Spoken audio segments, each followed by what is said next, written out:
I'm not exactly a rookie, eh? But I've screwed this up properly.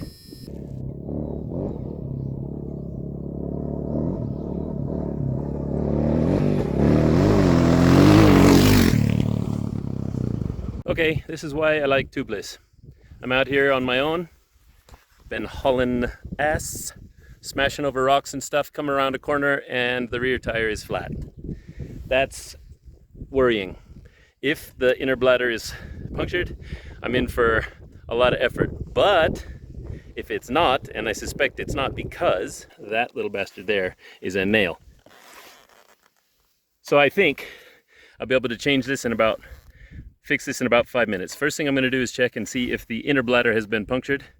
If it is, then I will try to inflate it. I don't know why, because if it is, I'm done. But I suspect it's just that. I'm going to throw a bacon strip in it and I'm going to be back on my way. Let's see. Bad news. I tried the inner bladder and it has 0 psi in it. So I'm going to try to see if it'll hold any air. I don't know why it would lose it and then hold it later, but it did it to me once. And it was inexplicable then, and it's inexplicable now, but let's give it a go. I'm using CO2 because it just goes real fast. I'll let you know. I bet it won't work, and I'll be doing some interesting... I'll probably be cussing a lot here in a bit. I don't know what to say. It seems to be holding air. So I'm going to pump that up to 100, which is going to take forever on this little pump. And then I'm going to remove that nail and see if I can just get on home. This takes forever. Almost there. There's a wireless Bosch compressor that I'm going to buy because I'm sick of this shit. And it'll do 100 psi. Ugh. God, it's like it's not moving. Well, guess who forgot his pliers at home and got lucky? Screwdriver's pulling that thing out. I don't like how it went straight. Oh, it could have easily damaged that red bladder. So now the plan is you get out your reamer, this fella, and you get it going in there carefully. You got to ream that out. If I hit that red bladder, I might puncture it, so I'm going to kind of go at an angle and I'm going to go easy and try to get it in there nicely, but not too deep. So that's good. I'm going to give it one of these, a few of those, but first I'm going to load up my bacon strips. I think this is good enough. I only need to do one. But sometimes you need to do 2. There's a tiny little nail. Sometimes they're cuts. I think 1 is good enough for this. Yeah.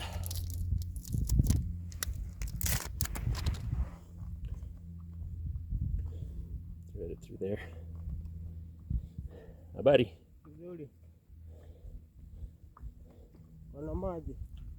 See, na pancha.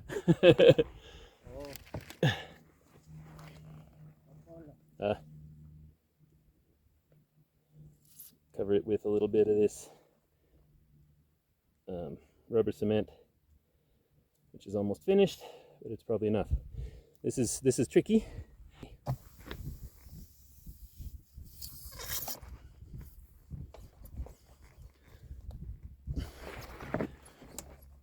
Okay. Yeah, leave it out like that. And now I should be able to just pull it straight back out and they stay put. Excellent. Now I got to get my knife, if I have it with me today, and cut those bits off so they don't just hang out and find some way to grab and take off again. I think the inner bladder is actually losing air slightly slowly. It's already lost 50 psi. So I'm going to pump it up one more time while I fiddle around with this other bit and see if somehow I can ride out of here slowly. But I bet good money I'll be changing tires again the hard way up there and it's not looking great weather-wise. That cloud is making noises. This could be one of those days. Okay, it's holding air for the moment. I don't have a lot of hope, but I gotta try it. Okay. You know, I don't see any other holes in the main tire, so I think it's just that little stupid nail that got me. I don't know why the red bladder lost air and then lost a little more and now isn't. And maybe I won't look a gift horse in the mouth. I've only got like 30 miles to go. Hopefully I can make it. Goodbye. Well, I think the rain's gonna miss me, which is good because yes, the puncture has returned. There was no way that thing was gonna just sort of heal itself, was there? Anyway, I found a spot that's got a bunch of discarded bricks, so I can stand this puppy up on something and pull it out and then start cussing.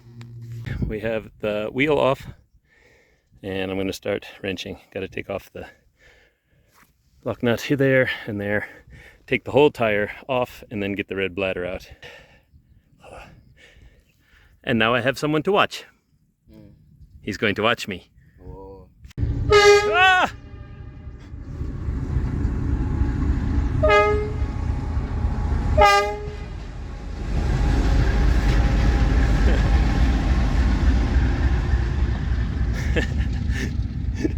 That first one got me.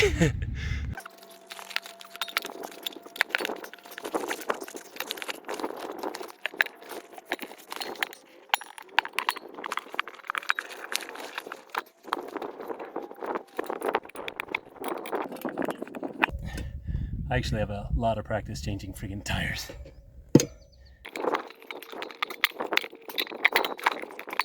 This is the first time, though, that I've ever had to, no, it's the second time that I've ever had to change a TUBliss out. First time it was in the front, and I gave up on that because it was very easy to have problems in the front. This rear setup has been going for at least, I want to say 5 years, and thousands of kilometers of all kinds of riding, but mostly over rocks. So I like it, but this sucks. So it's always a possibility. And you do not get to ride TUBliss and pretend that you don't have to carry a spare tube. And this is why. Because you do. And you're gonna need it someday, and your buddies are gonna look at you like, listen, smartass, it was your idea to use that thing. You need to be prepared when it goes horribly wrong.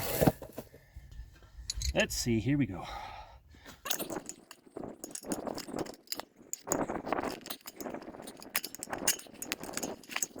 All right, and that is now, to me, probably garbage. I'll inspect it home and try to figure out why it died. I guess these little inner tubes on the inside are just, you know, wear items, and honestly I should have replaced one long ago. But my local dealers don't stock just the inner tubes, do they? They want the full 115 bucks or whatever for the whole show. Anyway, doesn't matter. Putting a tube in now. So, insult to injury. TUBliss is out. Put in a new tube already, that was easy. And it's punctured already. Guess why? Because I gave my good spare tube to Ryan, and that bastard hasn't bought me a new one yet. Looking at you, Ryan. Now I gotta try a 21-inch tube in the rear and limp home and pray. And it's all your fault, Ryan. Enjoy, Evans. I'm out of water, I'm hot. I've changed the tires 3 times now, the tire 3 times. I put in my 18-inch that was punctured, and I didn't think to use a patch kit. Maybe I will now, because the 21-inch I put in is also punctured. The storms are kind of everywhere. Decent chance I get wet while I'm doing all this. I'll have to do a post-mortem on how I feel about the whole thing a bit later. Right now I'm just freaking thirsty. Damn it. This. I'm not exactly a rookie, eh? But I've screwed this up properly. I don't have a tube that works, and I don't have a way to patch a tube. It's now raining. I don't have any water to drink.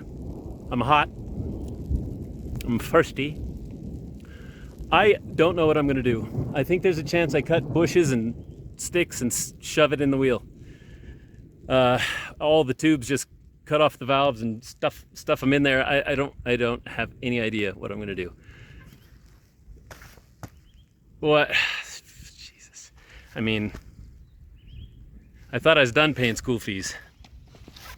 Oh, here I am, picking a nice bouquet of Leleshwa. In the rain. In the rain. I'm gonna put it in my tire to make a mousse. And it's gonna be a joy riding up this muddy road with that. I'm quite sure. What could go wrong? A few moments later. It pissed it down. I ran around in the bush, ripping Leleshwa branches off the trees and jamming them in my wheel. I come back, and I'd been running around so much I couldn't find my wheel spacers because the water had washed them away and covered them up in a bunch of silt. My heart is stopped. Anyway, I got a bunch of Leleshwa bushes in the tires and put a whole bunch of massive zip ties on there, but I tell you what, it's gonna be horrible. I'm gonna go as slow as I can possibly go. On the other hand, having very low pressures might not be so bad, because it's a sloppy mess now. I drank water out of whatever accumulated on my bags, and hopefully tonight I won't have the epic shits, but I don't know. At the time it seemed like the only thing to do. Oh God, let this day be over. Well, long story and about an hour of riding on a completely flat tire. No, it doesn't work to put Leleshwa in your tire and try to make it work. It was hell. I'm getting a pickup home. But you live and learn. And one of the things I've learned is, I don't know what I've learned. So there we are, tied on, and I'm about ready to ride back home. What a day.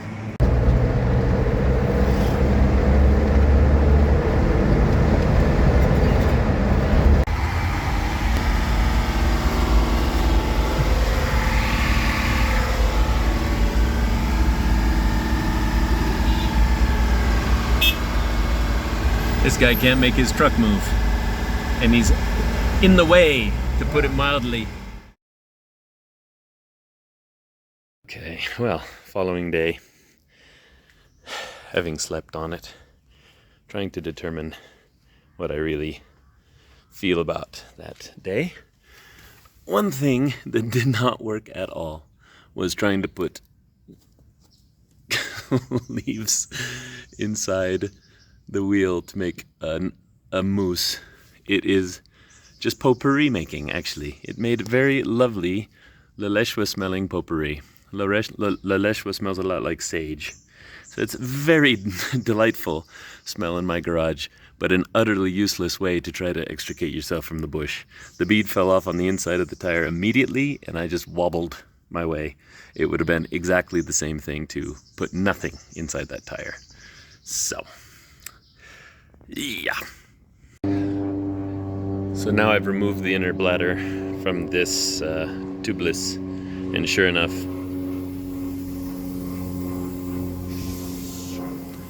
that nail poked a hole in it. So they are not impervious to that kind of thing. I perhaps could have patched this tube. That might have been the easiest thing to do, but again, didn't have a patch kit. Also, this thing has to hold 100 psi, so I'm not 100% confident that it would be happy with a patch. So anyway, that's that. One thing that I would say about anybody who's going to still run these and go far like we do is that you're going to need to carry not just a spare tube for the inevitability of when it breaks sometime, but you also need to carry a rim lock. Because one of the things I noticed when I was messing around is that there's so much, it slips. So if you really wanted to be able to ride properly after you swapped out your TUBliss and not just get home, you'd need to have a rim lock. And the other thing is I put Oko, which is kind of like slime, in the tire when I'm using TUBliss, and it's very, very slippery, and it lubricates the rim and everything else. So you'd probably also want to run high pressures, or find some proper way to clean that out. Maybe carry along something that would dry it out, you know, clean it with some rags and then throw in some rubbing alcohol or something. I don't know. You can see it's nothing's perfect. Anyway, that's enough for now.